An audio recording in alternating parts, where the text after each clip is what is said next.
Asubanangun nuengar nikit Mbarak Magomo loda isoma kwa Deputy Commissioner loka Patriotism Club kwa Uganda kwa ya pesilo ka President nesi Apollo Kid. Lazima kaangalia huko, lazima kaangalia huko. Walio baki kama shingo pande haraka.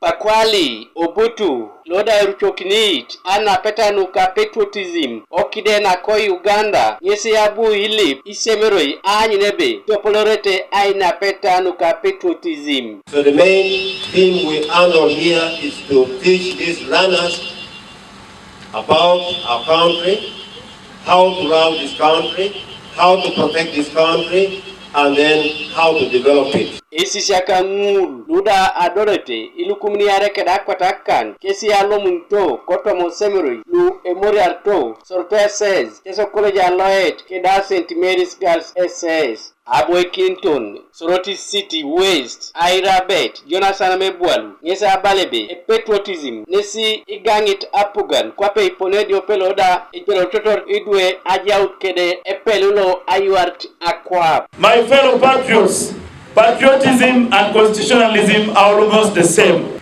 Once you are a patriot, therefore you swear to defend the constitution. And the ingredients are, number one, to defend the constitution of Uganda at all times. Number two, the rule of law. Number three, to be loyal to your government and to your president, who is the fountain of honor. You cannot tell us that you love your country and you don't love your constitution. Peter Pexpark, Loda Isamai Kwape City Residency Commissioner, Nyesa Abu Ilip, Isemera Anyebe, Akronu kwa Patriotism, Kesi Itopolorto. It's also important that you as young people, you grow up with some minimum values. And these values should include loyalty to your country. As you heard from our speakers, that we must be loyal to our country. We must not accept to be lured into subversive activities, into becoming a rebel, into becoming a street child, into abandoning school. Those are bad activities. So we must remain loyal to our families, to our institutions, the schools, and to our country.